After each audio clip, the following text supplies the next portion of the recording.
As far as I'm concerned, as long as that same respect and recognition is not shown toward every one of our people in this country, it doesn't exist for me. And during the few moments that we have left, we want to have just an off-the-cuff chat between you and me. Us. We want to talk right down to earth in a language that everybody here can easily understand.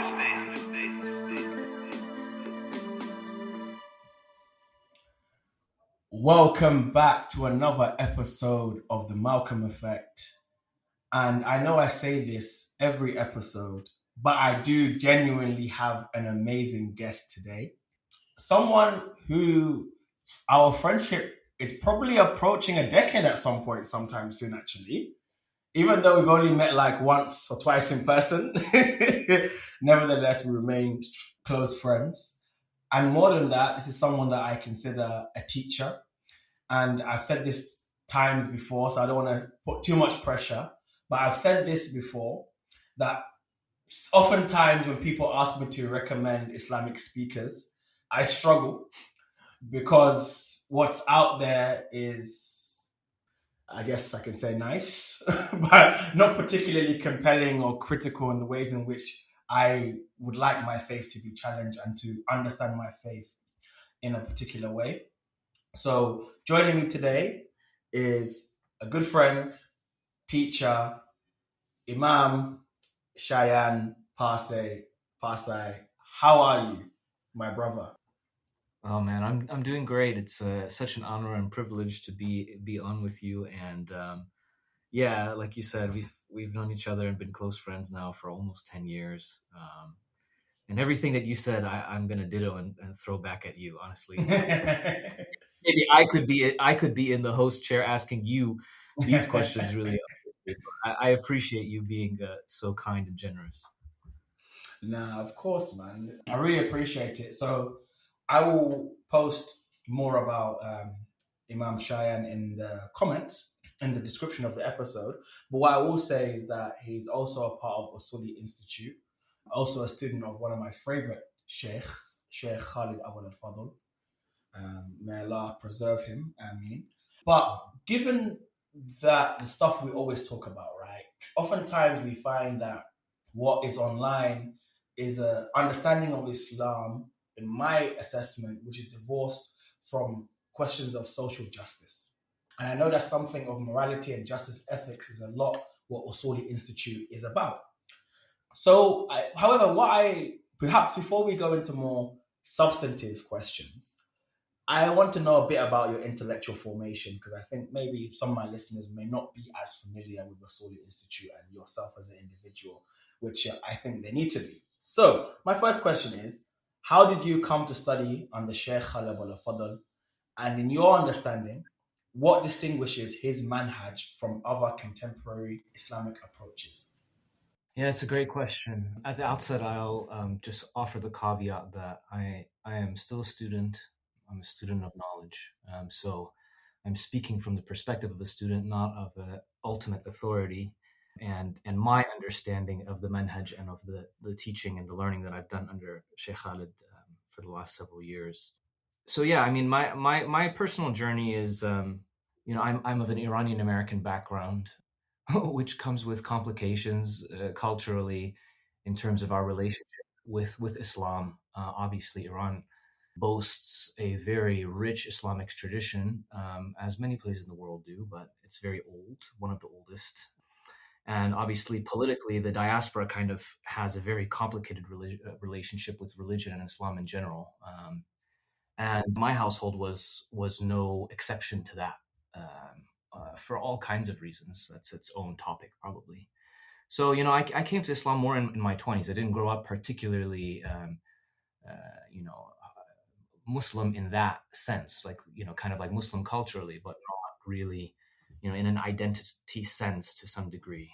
So I came to it on my own. So I kind of have that experience of the feeling of both reconnecting with Islam as a member of Muslim diaspora, but also kind of like semi-convert, because you kind of really come and connect with it on your own terms. So in that sense, I was open to learning from all of them, and every background. I didn't, deprive myself and say, okay, well, I came from a Shia, I guess, country, so to speak. So I kind of was open to all kinds of learning, both Sunni, Sufi, Shia, et cetera, et cetera. But it wasn't till in law school where I really connected with Sheikh Khalid's work, his writing, and by then the Usuli Institute was kind of brand new. That's kind of my story. I mean, I was really kind of looking towards the types of scholars that were really in love with the tradition, because that's what I was interested in. I was interested in someone who was not boxed in, that was not afraid to kind of do the hard work of coming out of yourself and your identity and trying to really find what Islam is about. And I think that's what's really unique about Dr. Khalid. You said in terms of his, yeah, you said in terms of his manhaj, and what kind of sets him apart, right? This is, Yeah. you know, I think part of it is that he is, I mean, Sheikh is a polymath. He's a polymath in every way. He can read multiple languages. He's a jurist, both an American law jurist and a classically trained Islamic jurist. His training is not limited to Sunni Islam. He also studied under Dr. Hussein Mudarrisi from Princeton. Both, he was his dissertation advisor, and also they studied Shia law together. So I mean, that approach of really being in love with the tradition. I mean, really, the work at the Usuli Institute, and the product of all of the writing of Dr. Khalid is essentially a humanized form of the tradition itself. I mean, he has 100,000 book library. I mean, maybe some of your listeners know this, and I've spent a lot of time in that library because we moved it from a danger zone in LA, where it was in the path of fires. So I spent several years along with some of my colleagues reorganizing that library and putting it together. I mean, and the sources in there are invaluable. Islamic sources, Jewish sources, Christian sources, social thought, everything. I mean, it's an unbelievably massive library, and you really get to realize, spending time in there and trying to like almost cataloging in your mind, you kind of follow his intellectual trajectory and really his rigor. And that's what I would say at the end of the day is what really sets him apart, is his rigor. He wants to know everything about everything and then approach answering questions. So I'd say his approach is mastering the epistemologies of the age. That's really his approach, and that's No, what I love. I really appreciate that answer, because I think, as someone who has been a Muslim in the Western Academy, right, and you can oftentimes come across thinkers, scholars, writers who put forward or propose progressive ideals of looking, or progressive ways of interpreting the tradition. But as someone who is classically trained, I'm like, I can agree with your conclusion, but I know the way in which you got there, no mainstream Muslim will accept it, right? Because again, for better or for worse, we have an epistemology, right? And that has been concretized, and that has been crystallized, ways of usul. If you're, for example, in the Maliki madhab, you're going to have Quran and Sunnah, but then Sunnah is going to be defined as the living tradition, not khabar al-ahad, like one hadith, right? So all these things, right? And the Amal Ahl al-Medina, practice of the people of Medina. I'm just saying, we have an epistemology, we have a way in which we do istinbat, bringing out rulings and applying them. As you can imagine, you find people in the academy who have not had that classical training. So whilst they can probably be celebrated within niche academic circles, they're not going to be accepted by Muslims. And that was something I always appreciated about Sheikh Khalid al-Fadl and the Usuli Institute, was that work was done. So yes, you're bringing out what people will call progressive ideas or understandings, or the Bible Ijtihad, the door of independent reasoning, and is open, and Sheikh Khalid engages in that, but he engages it from the vantage point of still within the tradition, and I think that's invaluable, and that's one of the reasons why I'm highly appreciative of Sheikh. So I guess before we move on, what do you think or what do you think are the problems his scholarship is trying to solve? And I guess also by extension, what is the point of the scholarship you want to produce? Yeah, this is a great question. I mean, I think I can kind of wrap them together. I think we have kind of the same project. I'm a kind of an offspring of his own project. The question goes back to colonialism. Unfortunately, this question always keeps going back to colonialism. I don't want to spend a lot of time on that, but the point is that colonialism had a very massive social and psychological interruption in our lives, intellectually, spiritually, culturally. It uprooted us from our tradition. It uprooted us geographically. It threw us into diaspora. It opened the door for an alien, despotic system that kind of took root in all of our, Islamic lands, to borrow, I guess, academic language.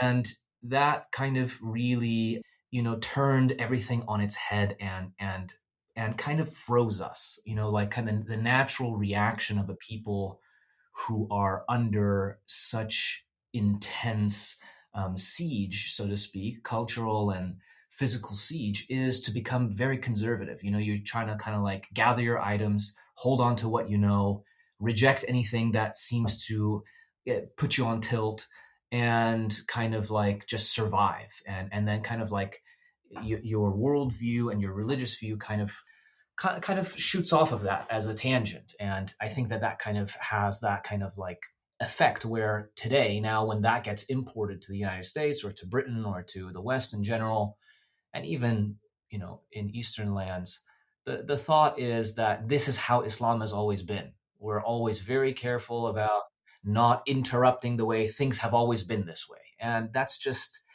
just a historically inaccurate way, an inaccurate description of Muslims and Islamic history. I was reading a book recently. I think it's very interesting. It's not a new book, but the book essentially details the history of Shi'i scholars who studied majority Shafi'i law under Shafi'i professors. And many of them ended up becoming Shafi'i professors, despite being, Shiite Muslims. And even in Subki's Tabaqat, like some of these really big scholars, he knew that they were Shia, but he would include them as Shafi'i jurists.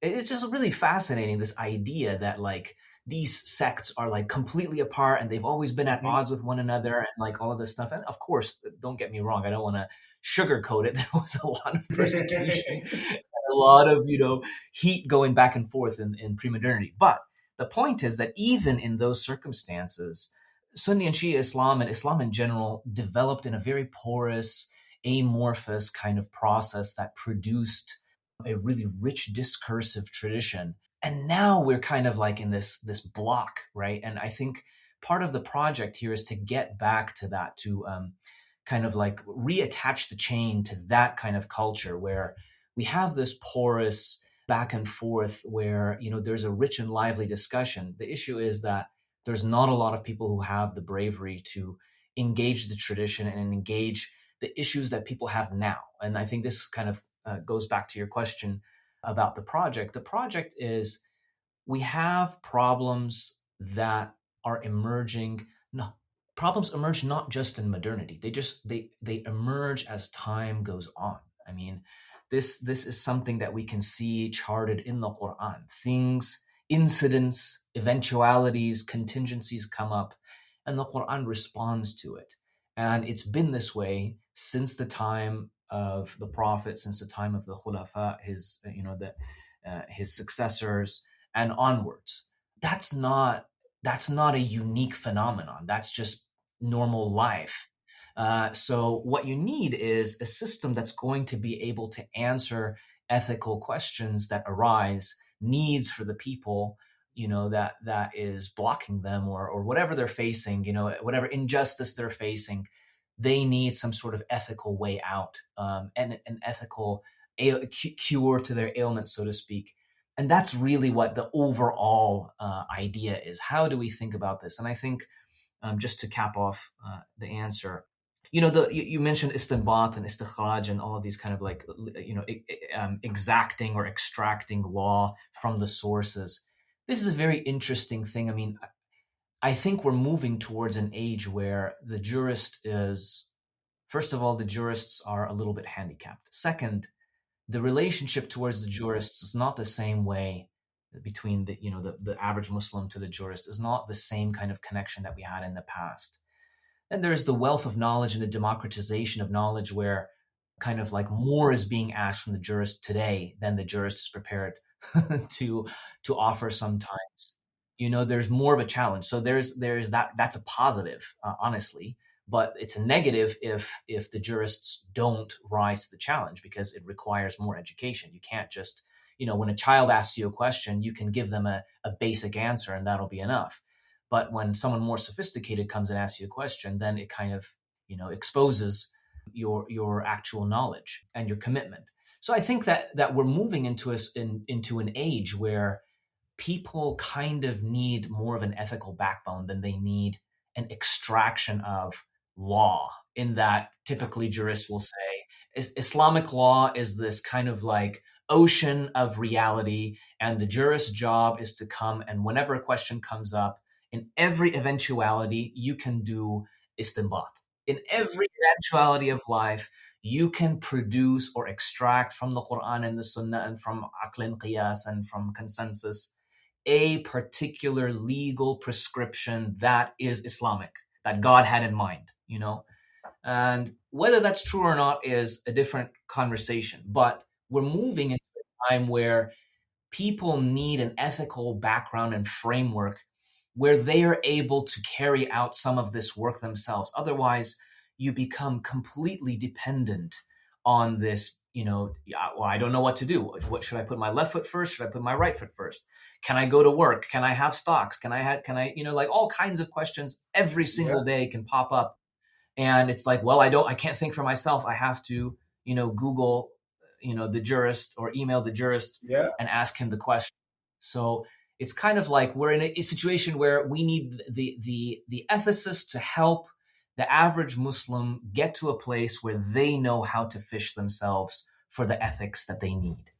Thank you so much for that, because again, we hear in Maliki Usul books, right, this notion of faqih nafs, right, the scholar of yourself, or the scholar of yourself, or soul, or self. But it's important, right, because again, I've always said it's a great tragedy that there has been a reconstitution of Allah in the image of the jurist. And what I mean by that, perhaps more specifically or precisely, is that there's this pedantry.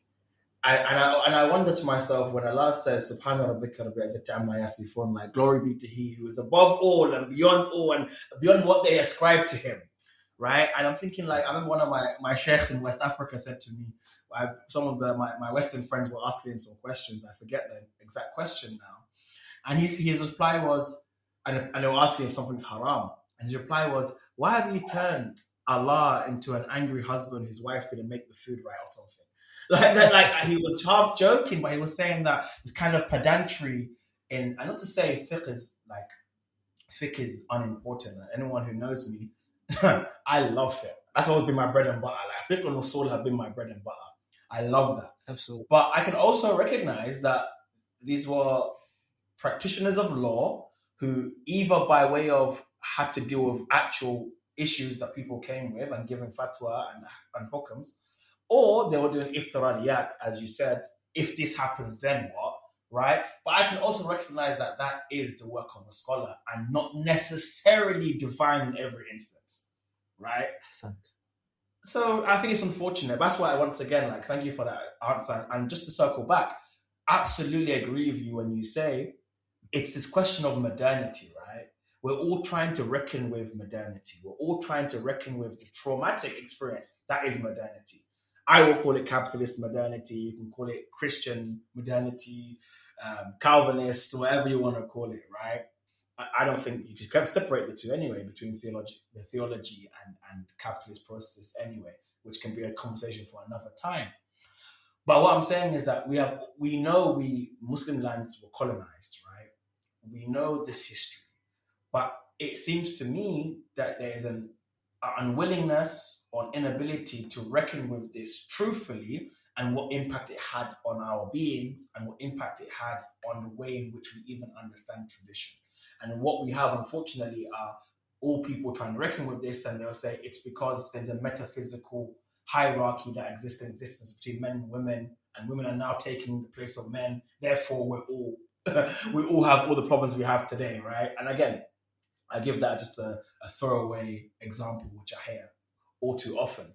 But let's go into a bit about the way in which I know recently Asuli Institute went through the Quran, and I'm waiting. Every day I'm checking when the book is going to be released. When is the tafsir going to be released? Because I think it was such a rich set of lessons in which it incorporated early notions, early interpretations, whilst also understanding and giving commentary for today.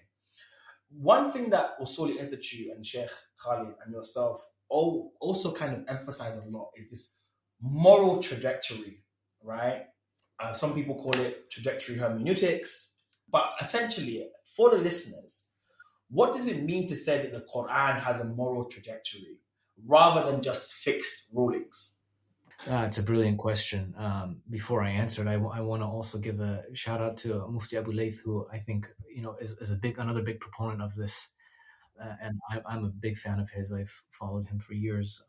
Really valuable work that he does. Yeah, this is a question that's near and dear to my heart. I mean, I think it's really important to answer this in a way that is faithful to the truth. And the truth is that the Quran is all about trajectory hermeneutics, if you really look closely. And that, I think this is part of the big project of the tafsir, is allowing the Quran to speak for itself, in a sense, not to impose on the text, but to kind of like, distill and defactor a lot of the readings on the Quran and kind of allow it to speak for itself. And that's part of the work that needs to be done and is being done here, specifically in terms of understanding the context in which the Quran was revealed and the Sirah. And what's interesting is that we're currently going through the Sirah. We finished the Quran tafsir after 2.5 years, and now we're doing the Sirah, which is kind of like a part 2. And what sticks out to people who have listened to both the tafsir and the Sirah is what's really important is to zero in what was it that attracted Muslims to this message to begin with. It's like what we in modernity, we kind of have this commodified approach towards what we'll invest in and what we won't invest in, right? It's very kind of buy and sell kind of logic. It's like, you're going to talk to me about Islam, prove to me why I should, come to this religion, sell it to me. And, this kind of approach is kind of, it puts a barrier between you and the text and learning. But in the past, what Islam was about for people was about relieving the hierarchies of inequality in the time. And that is what drove and drew people to the message. It's like, if we're going to talk about a God, what kind of God makes sense? What kind of God is a rational, conception of God that makes sense? A God that wants you to be subservient to hierarchies of exploitation, or a God that wishes to liberate you from these hierarchies of exploitation and allow you to determine your future based on your moral and principled conceptions of human flourishing. That is really what's at the core of the message. And we see these examples left, right, and center. And this is part of the thing of like, when you kind of free yourself from some of the baggage of dogma, you can kind of start to even look at concepts like law within the Quran being a means of alleviation for systems of exploitation. So you think about, it's one way to think about, okay, divine command theory style thinking. God said, wear a hijab. Yeah. God said, women do this and men do this. Okay, let's just assume that those are segregation of genders is actually a prescription. And let's assume that wearing the hijab is in fact prescription. But what is the context behind this? Did you think that what God wanted to do was to test your devotion by saying, on Tuesdays at 4 p.m., I want you to hop on your feet 3 times? Or is it actually that we are recognizing the circumstances that are pushing towards exploitation? Prostitution, we know, was a major issue in Arabia and in the Near East in general in antiquity. And it's amazing how these prescriptions, if you see them outside of the scope of the context of the issues that people were facing, then you're not going to really understand. You're going to think that everything is kind of like an arbitrary designation. So I think that this is what really sets apart the work that we've done with the Quran towards this. And in terms of going back to the idea of moral trajectory, just to kind of like make a final point on this, this is really like the essence of the way that we should be thinking about law now, and also in the context of Islamophobia. Everyone has a lot of doubts, and I can understand why, because in our traditional centers of learning and meeting and gathering, there's a lot of issues. There's a lot of gendered issues. There's a lot of discrimination. There's a lot of abuse. There's a lot of kind of like quasi, how do you say, despotic circumstances and culture in these spaces, kind of very dictator-esque. And that causes people to really wonder, okay, where does this culture come from? And then they go back and they read the text through that lens. And so then it colors the interpretation of understanding, oh, so this is why the behavior of like the uncle or the imam that is being extremely harsh comes from the same kind of idea in the text when I go back to it. But that's a misapplication. And you really realize that the moral trajectory is essential. For example, to make this a little bit more concrete, in Reasoning with God, the Sheikh makes a very interesting observation. He says that when Maryam, Mary, has or is pregnant with Jesus, she's completely alone. Everybody, has shunned her. She's going through the pangs of child pain and childbirth, and she's begging God for relief and help and this sort of thing. And it's so interesting that we know also in Ali Imran, when Imran comes and sees her praying in the mosque or in the prayer area, he sees food and he says, where did this food and drink come from? And then Maryam says, it comes from God, and God sustains me as he wishes, whenever he wants. But it's so interesting that in this instance where she is giving birth to this immaculately conceived child, that she has to beg God for some sort of relief and help. And then God says, okay, I will give you a date. Here are some dates from this date palm tree that she's giving birth underneath. And then he tells her, shake the tree. Well, this is kind of odd if you think about it. If in the past, when she needed food and drink, God would simply make food and drink appear. But now the food appears up on the date, on the palm tree, and she has to do this physical shaking of the tree in order to receive her sustenance, like I call it a haraka for a baraka, movement for a relief, so to speak, right? That is essential. So if we take that idea and think about it and say, okay, before Islam, before the Quran, women are receiving no inheritance, and then the prescription comes for women to receive 50% inheritance. Does that mean that this is fixed and that's the end of it? That's what the solution was? But if we apply the Maryam principle, suddenly you start to think about these things from a different perspective. Where are we thinking of the divine command theory God who wants you to hop on one foot and see how devoted you are? Or are we talking about a liberation from systems of exploitation and hierarchical fixturing of human beings? So what we're really doing is, beyond just helping the woman come out of the situation of like, when I get married, the only other way I can help myself is to have inheritance. Well, now you have some money and you can start to establish yourself in a material sense. And then you can start to come to the people and say, hey, have you noticed that women have been systematically subjugated, and that public women were usually slaves or prostitutes, and private women were completely, hidden away as like this more regal type of reality? And so this, we need to really like smash this kind of thing, because we don't have that kind of approach towards the male gender. So this empowers the human being to really do a haraka for a baraka.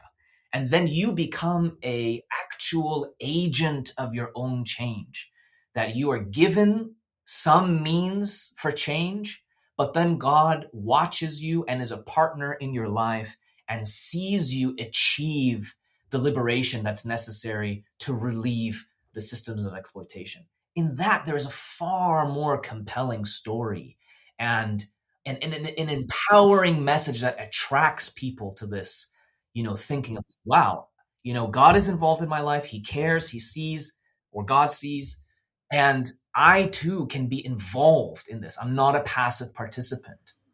Thank you so much for that. My following question then is, what then do you believe the role is of the interpreter in Islam of the Quran? Are they discovering meaning or are they constructing it? That's a brilliant question. I think the answer is the role of the interpreter is about making things accessible. We are in a stage now where we're moving beyond simply the dictates of mere muqallid versus mujtahid kind of dynamics. I think that we're still going to have that in our current age and time, but we've moved past this kind of like gilded um, reality where there are the scholars that they only do the scholarship, and then we have the leather makers and the shoemakers and the one who strikes the iron and the one who does basket weaving, and those strict divisions in the past worked and it made sense, but then it was up to the wisdom of the scholar really to figure out to what degree do you let people in. The issue is now we all have a lot of access to a lot of material, and it's confusing a lot of people. So as a scholar, you need to be able to help. I mean, we can warn people, and we do, and say, when you open up Bukhari, or open up Bihar al-Anwar, or you open up like a book of hadith or a book of fiqh or whatever, you may come across something that is going to strike you as concerning, because this is a text that's not necessarily designed for the average person. This is source material, or it's even, like you said, it's a type of text that's kind of like a legal horn book, or like, going through the mechanisms of law as a jurist. That's not going to help your spirituality. It's not going to help your relationship with God. So what is the scholar's job? The scholar's job is twofold. In one sense, the scholars need to be able to make the actual religion, the actual connection to God, applicable and accessible through the Quran and the Sunnah and like the Siratul Uqala, those who are the path of, and the precedent of those who have been the wise of the past, of our tradition. They need to find a way to make this accessible to people, and so that it is functional. And in another sense, we also need to help along this idea of both the trajectory hermeneutics and Islamic ethics. We need a consciousness, a group consciousness that is aware of what the essence and the objectives of Islamic ethics is about. And understanding the idea of prescriptions and law within the framework of ethics and within the frameworks of liberation from exploitation. That is the core, I would say, need. And part of this is responding to Islamophobia, because Islamophobia is what is catching us out in this. I mean, it's like the double tap strike in a way, right? The colonialism hits you on the first strike, and then the second strike is, look at how disgusting your tradition is, and so then your identity is completely peeled, and the only thing that then takes the vacuum of that space is capitalist culture. And so then that's it. You're toast. You're commodified, and they crack the whip and you produce whatever it is that they need. And now they don't just have to punish the body, as Byung-Chul Han says.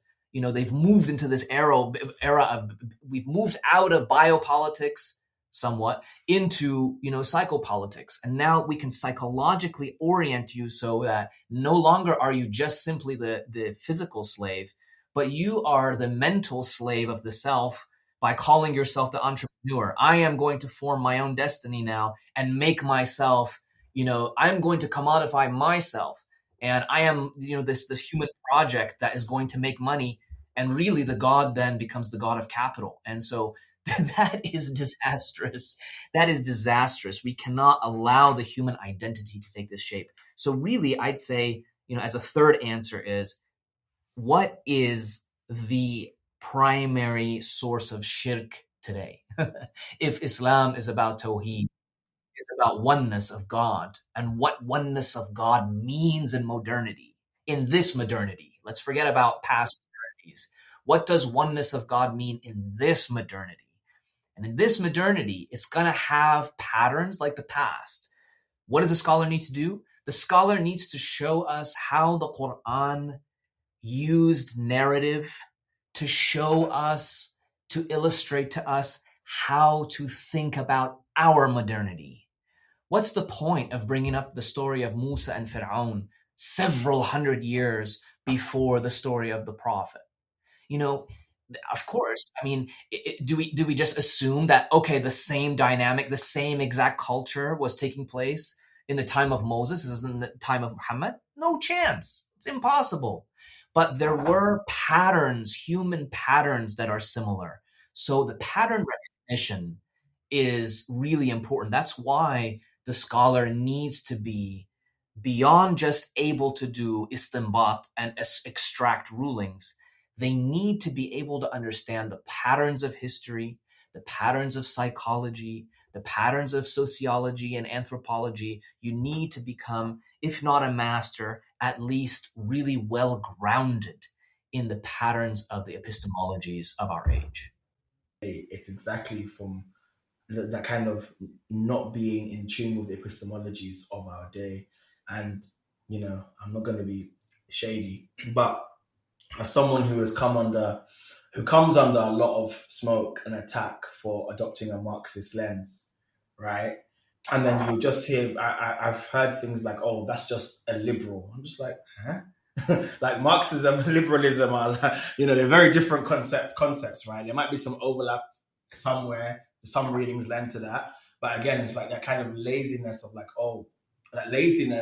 or unwillingness to engage with things that you disagree with, even when you're refuting it. So I think that's, again, being well versed in the epistemologies of the day are important if you're going to make, again, because if epistemology is how we understand things, modernity, those of us living in the West have been inculcated into particular ways of being and seeing.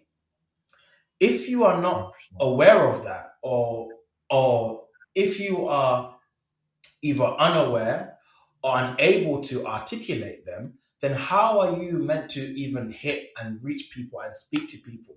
يحدث الناس بقدر يقولهم, like speak to people according to their level, right? And this is not like a hierarchy of like knowledge in that sense, or like people are just smart and dumb. No, it's more profound. It's that as an understanding that people are going to see things differently. How are you going to make the Quran relevant to these people? And that's why I think it's a question of interpretation. I want to move on to justice now. My next two follow-up questions are, again, it's almost a rhetorical question at this point, but I think we have to go into it. But is justice the central organizing principle of Islam? And how do we identify what justice means in different historical contexts, or in our context? Two big questions. Look, the answer is yes. I mean, I'm tired of tiptoeing around this subject. Yeah. It is not only a pillar of Islam, it is the central pillar of Islam. And if that bothers you, that's your problem. Facts. And you are belaboring the text if you do not understand it this way. I'm just going to come out and say it as, gloves off, because we can't continue in our circumstances to be coy or shy about this. Mm-hmm. That somehow you can continue to exist in the genocide reality of the genocide in Sudan and the genocide in Palestine and the genocides to come and the genocides of the past, that we continue to not learn about anything. The fact that we can continue to just say, oh, Ahl Sunnah wa Jama'ah is this idea that, that the consensus of the community or the consensus of the scholars will never disagree with that which is will of Allah. And then you hide behind this idea. And then it's okay. So now the consensus of the community is what? The consensus of the community is that genocide is bad and that Palestine needs to be freed. Well, where is the power in this? We cannot continue to have the privilege of hiding behind these concepts that then allow us. And I have to say this when we're in this context. I think Please. a lot of scholars, or a lot of imams, a lot of folks within the Muslim community, they did the right thing by verbally supporting Palestine. But I'm so sorry. This has hid a lot of the shortcomings of the Muslim community. Yeah. It has kind of almost put on a makeup on our shortcomings, because this is the bare minimum, is recognizing the effects of this genocide. But look closely at the voices that have avoided directly engaging the agents of the political agents of the GCC and the other Muslim countries, or in general, that have not only closed their eyes, but aided and abetted this process, and even in the current context continue to oppose the agents that are opposing Israel and the United States empire in the region. Now they're it's like I can't, this is a more extreme example, but like just Mishari al-Afasi's recent nasheed that came out,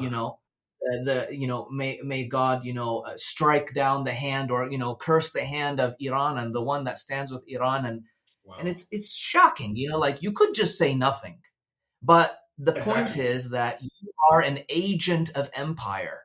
And so when we talk about justice, you want to say that his moral imperative of justice is about protecting Kuwaiti hotels. This is ridiculous. You thought that you can exist within this circumstance, you thought that the GCC can continue to flourish and make all this money, and everyone continue to drink all the coffee and go on Umrah and have a great time, while 2 miles away, people are being pulverized, literally. People are being disappeared by bombs, where they can't even find the remains. We can't even do like an actual counting of bodies anymore. And you've been, mum on this for 3 years, and now you want to open up and do, songs. Whoever is with Iran, we're against them. And that is a direct attack on the resistance in Palestine, which is also 100%. Shameless. It's amazing. Now, this is a more extreme example, but it's also covered up a lot of the speakers that are out there. You just throw on the kufiya, and then you continue with business as usual and say, Israel, is an aggressor. Well, obviously Israel's an aggressor. Can we get past some of this? This is scapegoating kind of the suffering of someone else by not actually engaging the centrality of justice. If justice is central to the Quran and Islam, which it is, then it's an imperative. It is an imperative. And so part of your questioning is about like, is justice a central organizing principle? 100%. I mean, 100%. I think that, one of the central narratives of the Quran, this is my own personal, I guess, project, so to speak. I believe that when we return the Quran, the narratives are extremely important. And one of the narratives that I think is very elucidating about what the Quran is about is the reoccurring narrative of the fall of Adam and Satan, and this whole kind of dynamic between Adam and Satan. And what's interesting is that in Surah A'raf, there is this segment where Satan comes to Adam and Eve and essentially says, take from this tree and you can live forever, or you can transcend, you can become greater than you are, and misleads them. And they listen to him and they do this. And then suddenly the Quran says that Satan stripped them essentially of their clothing of light.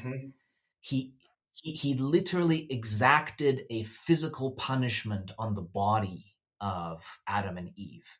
And when he robbed them of this clothing, suddenly they became aware of the horror of material reality, which is, I'm hungry, I have, urges, I'm cold, where will I be safe?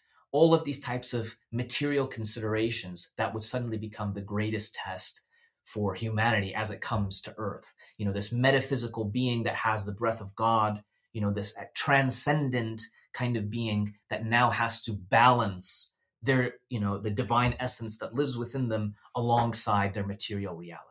Well, that makes justice an imperative. And to add to that narrative really quick, just to make this final point, what's amazing is that Shaitan doubles down. He never apologizes. He says, I'm just going to continue to give you evidence about why these human beings are just slaves to the material. You see? And what's amazing about Adam is he makes this mistake and he immediately amends and asks for forgiveness. He says, oh my gosh, I've made a mistake. I got sidetracked by this material kind of reality and this need for transcendence and this need for meaning. And I ask you for forgiveness, God. And God accepts this forgiveness. He says, I forgive you, and does something really amazing. That initial physical trauma of being stripped naked by Satan, God returns and says, I am going to give you beautiful clothing. So in this instance, God reclothes Adam and amends him and Eve in this instance, and also empowers them to from then on engage in a trajectory of beauty. It says like beauty and beautifulness is at the very central nature of love and loss, so to speak. This is that dichotomy and that kind of dynamic between these two kind of like poles is really interesting. That with pain comes this impetus and this imperative for justice. There's a really interesting beauty behind that, where the trauma comes, and the trauma is the problem that exists in materiality, and then you respond to this materiality by an engagement in that which is truly divine, which is the reparations, the amending, the rejuvenation. You've gone through this horrible physical transformation, and then God comes and clothes you in beauty, and gives you this libasu taqwa. He gives you this God-conscious clothing that you're going to carry with yourself, regardless of what you're wearing. If you're a real Muslim, you are God-conscious, and God-consciousness is always about justice. It's always about setting the scales back to where they belong. That is the project of the human being as charged by divinity. So when you ask me, is justice a central organizing principle? Is justice Islamic? Is justice, min al-arkan al-Islam? It is Islam. It is Islam. Thank you so much for that. So you've answered my next question, but I do want to hear a response from you. Given what you said, that justice is Islam, just as there's no Islam without an understanding of justice, right? I guess the question becomes on people: how then do we recognize justice, either in our contemporary age, or we'll recognize what is just in our contemporary age? And flip side of that, can a ruling be considered Islamic if it is unjust? No. Yeah. I mean, full stop. Islamic law is about resolving the issues of the people and offering them an answer to injustice. It is a response to injustice. We have to understand the oneness of God through this lens. The oneness of God is, yes, we come across problems, but problems are meant to be solved. That's what God wants, and that's what brings us closer to God. That's the search. That's the whole point of this whole thing is, can we be kunu rabbaniyun? Can you be godlike? And what is being godlike? Godlike is, coming into a circumstance of inequity and solving these problems. Yeah, I mean, how do we think about these rulings these rulings, and how do we recognize justice? And I guess what should the approach of Muslims be when they recognize something in the past that it disturbs them, right? Yeah, was it Islamic then and no longer Islamic? Was it never Islamic? Do you see? I hope that question is a bit more clear. Yeah, this is a great question. I mean, there's a few things that we have to keep in mind when engaging this. The first thing is husnul dhan. We have to have a good opinion, a benefit of the doubt. First, that benefit of the doubt goes towards God. You cannot approach, I mean, I'm going to say, open up a parenthesis here very quickly. approaching Islam and learning Islam and this sort of thing, separate from pursuing God, is not going to yield you results. It will not. I can guarantee you this. First, you are a seeker. That's first and foremost. So we need some sort of epistemic humility here as part of our modern conscious. We're very arrogant as modern, especially Westerners. Our base level is arrogance. It has to be about seeking nearness and knowledge and proximity to God first and foremost. Then when we have that set, we recognize the reality of commitments. When you cast your glance and your view back into the past, you have to recognize that these are the remnants of the tradition that prove that you existed in a different time, that Islam existed in a different time, that the trajectory of Islamic ethics, developed over time. So yes, in your current circumstances, if there is an imam or a sheikh or something that is clearly violating the well-established ethics of human consciousness in your own time, I have no problem. Get upset about it. You should get upset about it. But when you look backwards, you cannot back project the conclusions that we have come to, in our context, with all of the access that we have, with all of the extra privilege that we have, back onto people. You should, at minimum, try to reserve your judgment and understand some things are historical and they are mistakes. It's possible. We make mistakes now. Why should it be that the people of the past didn't make mistakes? Whether it was just at that time or whether it wasn't just at that time, we have to kind of take a benefit of the doubt approach that people probably tried or wanted to try to come to the ethical solution. Otherwise, you're throwing the tradition out. And then if you're someone that is not connected to a tradition, is connected to nothing at all. And then capitalism takes over again. Yeah. We can't have that. We have to start doing things different. So part of that is, how do we identify what is justice in different historical contexts is with this humility of understanding that they may have gotten it right and they may have gotten it wrong. What we need to do is to observe it. We need to observe it and take from it what we can see still matches our patterns. And the parts that come up short, either in their time or in our time, we have to recognize that requires an amendment. And part of that also is about being well read enough about history. You have to understand context. I mean, this is why we keep saying, you can't just read a hadith or read from a legal horn book or what, and then chat, shoot from the hip from there. You have to understand if you're going to actually do this work. You have to really be humble and engage in a lot of historical reading to kind of get into the consciousness or the historical context of the people who were engaging this material in the past. And that likewise is the same issue in the present. You can't help to be at the forefront of ethics if you don't know what's wrong in society.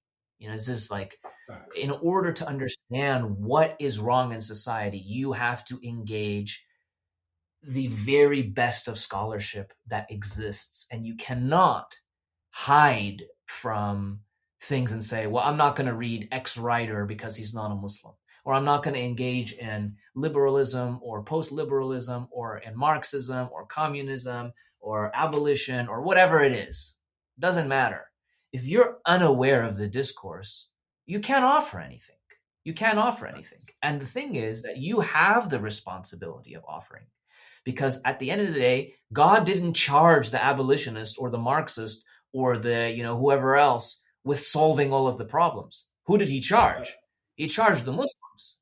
So that's part of the thing, like coming back again to your previous question about justice being a central pillar. It's like, my guys, my everybody, listen up. This is a huge responsibility. You can't just keep hiding behind the dry adherence to ritual and hope that that's going to, let you off the hook at the end of the day. So again, to bring all of these questions together and synthesize, that's another major responsibility that the scholars have, is to make people aware that we are responsible just way beyond being Sharia compliant, so to speak. We are supposed to be at the forefront of these movements, and that requires reading. I mean, how many times is it like, it's shocking to me, like when I was first reading about Islam before going to the mosque, I read a lot from like the writers and the scholars of the Iranian Revolution. And I thought, when I go into the mosque, they're going to be talking about books. There's going to be seminars left and right. They're going to be reading contemporary thinkers. It's going to be like this intellectual milieu. And I'm like, wow, I can't believe I've been missing out on this in my whole life.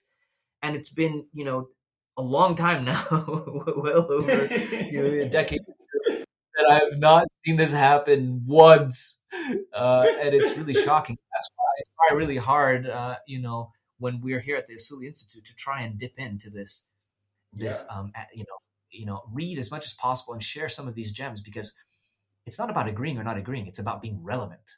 You can't be relevant if you're not doing the reading and you're not engaging in the discourse. One last point on this: other faith groups do this. Like Catholics routinely have high level seminars where they're bringing in their top scholars and they are engaging really, really serious thinking within not just within Catholic thought, but within, political philosophy, politics. How are they going to shape the future? They're doing the work. And it's not like we don't have the capital and the material wealth to be able to help do that work. People avoid going into academia because you can't find jobs. But somehow Catholics are in academia, the Jewish community is in academia, all kinds of other groups are in academia, but we don't support the scholar that goes into academia. And so therefore the scholar thinks to themselves, or the potential scholar thinks to themselves, well, I can't do this work because I can't pay the bills. So that's a question of justice as well. Facts. And I think two things strike me in what you said. The first thing is like, what does it mean to be a Khalifa fil Ard? Yeah. What does it mean to be Allah's vicegerent, or however you want to translate it, on earth, right? And I think what you elaborately said is that it's about putting things right, putting things in their proper places, and that is justice, right? And it's also, second thing you talk about there's almost, and this is where I'm actually going to come for a lot of scholars. I won't say names, but I'm quite unforgiving in the cultivation of spaces that are deeply, and they only work and are reproduced because they rely on being anti-intellectual. I'm really frustrated because I think the first one of the in the Quran, Iqra Bismi Rabbika alladhi khalaq, recite in the name of your Lord. I know people have issues with the authenticity of this hadith, but utub al-ilm hatta fi sin, like seek knowledge all the way up until China, right? I know there's debate around the authenticity, but again, we know that this tradition is one of knowledge. So when I cringe when I see so many Muslim scholars' videos talking about feminism, talking about Marxism, talking about all these concepts, liberalism, and it's clear that either they haven't read this stuff or they have had very unfortunate approaches in the sense that their reading has not yielded anything. Because I'm thinking, I have no issue people disagreeing with anything that I say, but I would always appreciate someone who engages me in what I put out and then say, okay, these are your assumptions. I disagree with your level of assumptions. I disagree with your epistemology here. I disagree with the way in which you've read this particular thinker. That's rich. That's how knowledge is produced. Otherwise, knowledge becomes stagnant, right? If it's not going through stresses, if it's not being debated. But I think a lot of the times what we call mainstream Islam, as you said, capitalism comes in there. It's been commodified. It's about the algorithm. It's about selling courses, etc. But what kind of human beings or Muslims are being cultivated? It's ones that think that if I do this one wrong move, I'm going to be condemned. This is haram. I can't engage with this theory. If I read it, it's going to lead me off. It's going to lead me astray. And I think to myself, how insecure must people be about their faith or about Islam? That if you just poke one thing at it or you shine a light at it in from this direction, somehow the whole Islamic project is going to become undone or unraveled. I find it very strange, like very strange kind of approach. Because I know for me, I have Not to say my faith doesn't wax and wane. I think everyone's does. But alhamdulillah, for the most part, I have conviction in Allah and that in my faith. So I'm not afraid of reading anything new, thinking that it's going to come and undo my faith in some regard. But yeah, I think let's wrap up because yeah. But I do have my final question. I think you pretty much answered a lot of the questions I had anyway, to be fair, so thank you.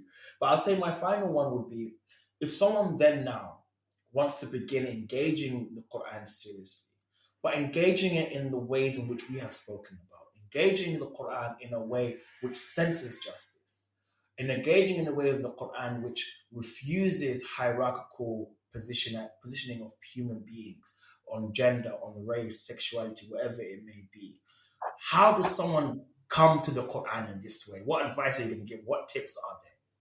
That's an amazing question. The first thing that I'd say is intention and purity are very central. Intention and purity. The Quran is, really magical, and and sometimes to be able to access like a magical thing, you kind of have to pay a toll. You have to show that you're prepared to sacrifice. And here, the sacrifice that you have to make is ego, and in a very specific way. There's like an istikbar versus istighfar kind of dynamic, like going back to that kind of eternal struggle between Adam and Satan. Adam makes a mistake, becomes aware of the mistake, and he immediately amends and admits, right?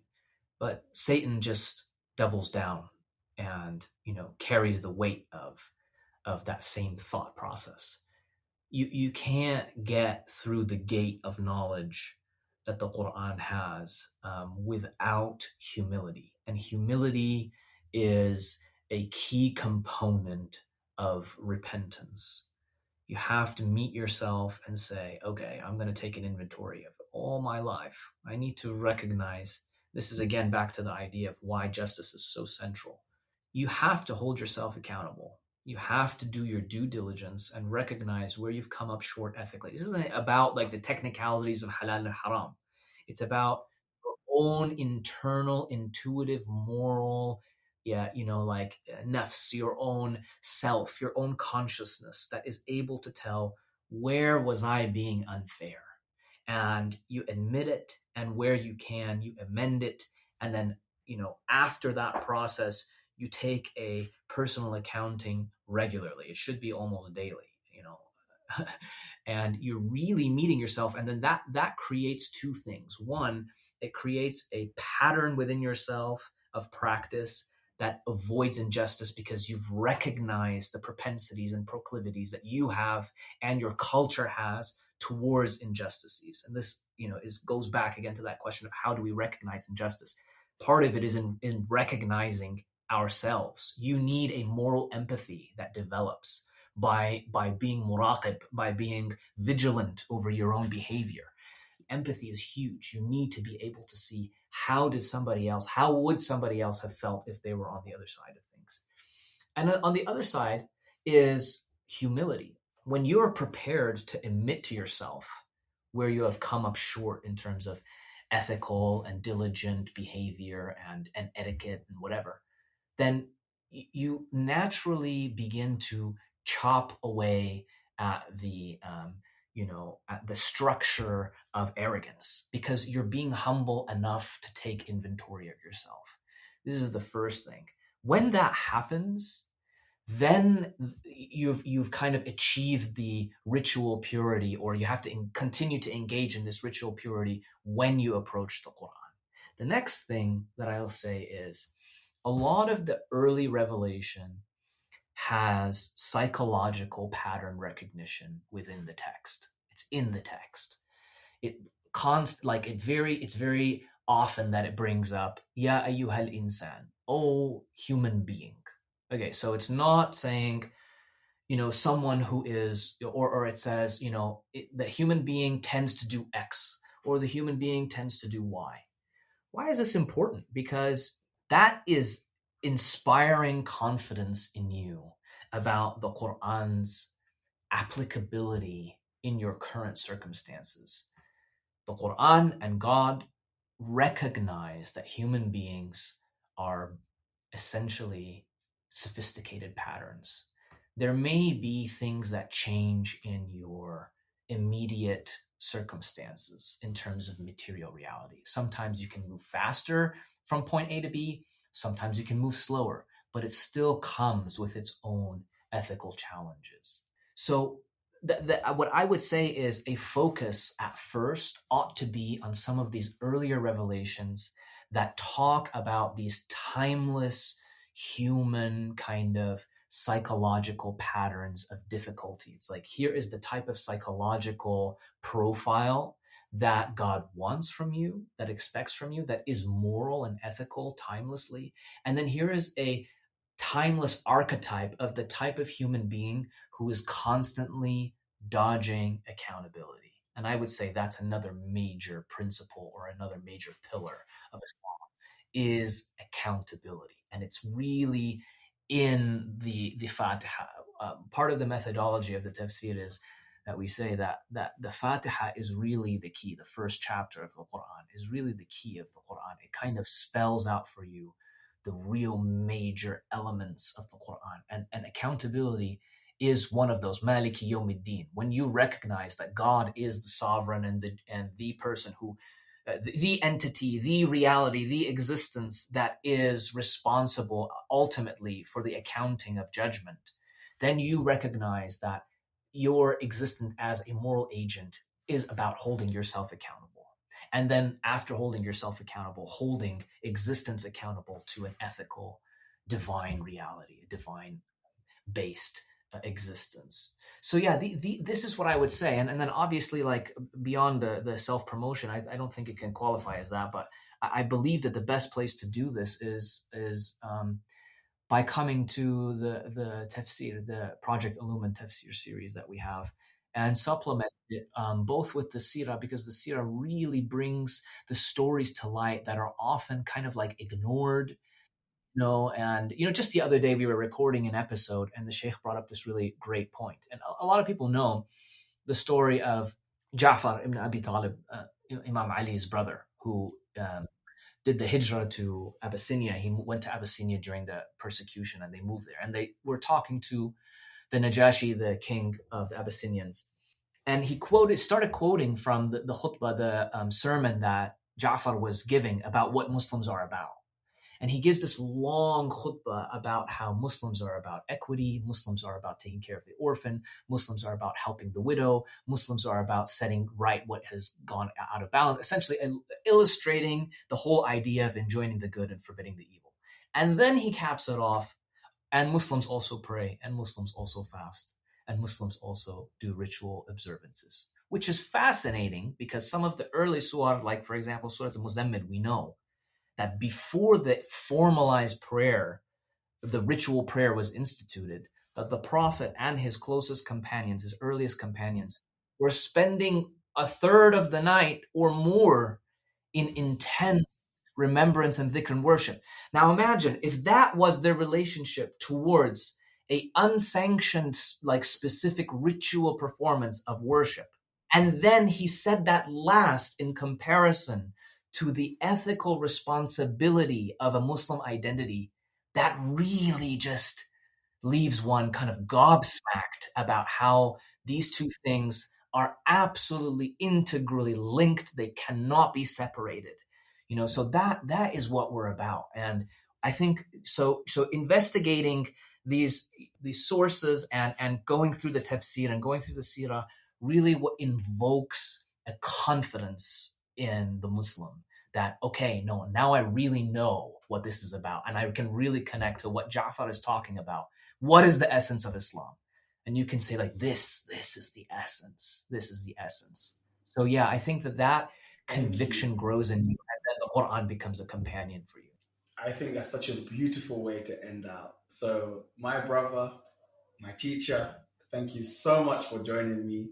And once again, it's not a self promotion because I do the same all the time in terms of check out Usuli Institute, check out Sheikh Khalid Mufadal, check out Imam Shayan Parsai.